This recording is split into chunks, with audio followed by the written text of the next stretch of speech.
I'm Ryan. And I'm Derek. Welcome back to the Brotographers Collective. Play that intro.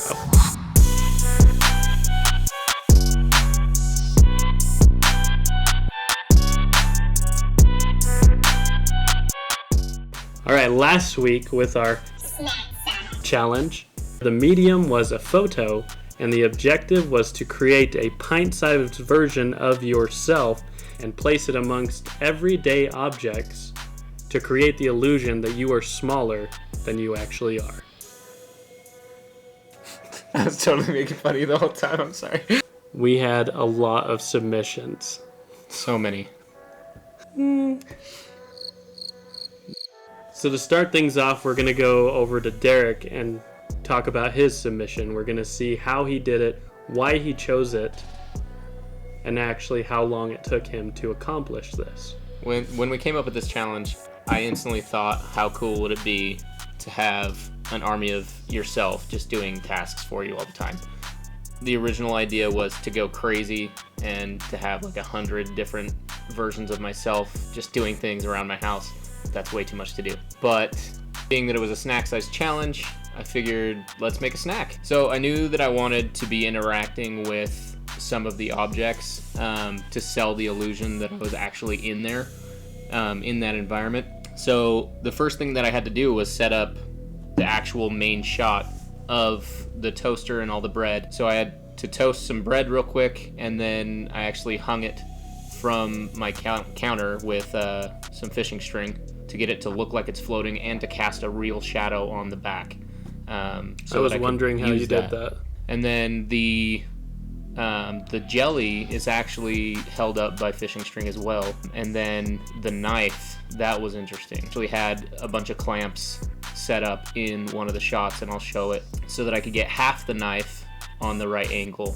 And then I switched it and held it by hand to get the rest of the knife, and then spliced it together so that it looked like it was floating. Then it was just matching up my positions in my photos to match what I'd already created with the objects. I was holding just random objects from around my house. I think with the one that I'm holding up, the jelly, I was holding an inflatable mattress behind my back, putting it together. It looked all right, but one thing that I noticed was that the shadows just weren't there. So I went in and added a bunch of shadows to the back wall, on the knife underneath my arm, on the jelly behind my back, and that just really sold that I was actually interacting with those objects. I mean, it really looks like you're actually holding the knife, and that's what I was really impressed with. Color me impressed, Derek. How long did that take? Oh, 30 minutes, about. 30 minutes. If you need more than 30 minutes, you're not pro. So for my submission, I wanted to create a visual effect of a small person looking up into a regular-sized world. So I took 4 pictures. I took one of some mason jars that I was going to collect and arrange to look kind of like a miniature city. And then I took another picture of me as a small person and another one of me as a regular-sized person. The final background picture was actually shot in Korea last year in Gwanghwamun, and I merged all of those together in Photoshop. So while I was in Photoshop, I learned how to mask and then also change the different colors of each individual picture. So if you actually go in and look at my workflow, it's kind of atrocious because there are so many layers for 4 photos. I learned a lot through this challenge, and I'm grateful for the opportunity I had to bring something that was in my head into print. So could you tell they were mason jars? Yeah, so the blue ones, they really kind of just faded into the background. Wait, is it time? Yes. It's time for a questionable critique. Is it helpful? We don't know. But it's here. The low angle is actually kind of working for me. The camera is down on the small person's level. Yeah. And so it's looking up, so that's what ultimately sells it as being a small person in the foreground. I think you did an amazing job bringing them in and making them feel like one photo. The only thing that I would say more than that is maybe play around with some depth of field blur just to make that pop more. Gaijin. Yeah. No, overall, I'm just really impressed that this was one of your first things in Photoshop. Thanks. Yeah. No, I appreciate that. And, it only took me 1 hour. Yeah, I don't think anyone's buying that. So I want to move on to yours. Yeah.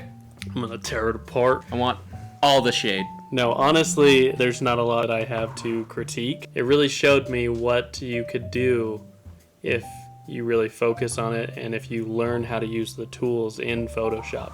Like you said, the shadows really, sell the whole feel that this is a 3D depth effect. The guy in the background on the toaster, it almost looks like he's a sticker on the toaster. I feel like why he feels flat is because every other person is interacting with an object in the environment, and he's not. It does tell a story. That's what I liked most about yours, is it tells that story. After looking at our submissions this last week, we went perusing through our Instagram feed, and we found 2 names that really stood out to us.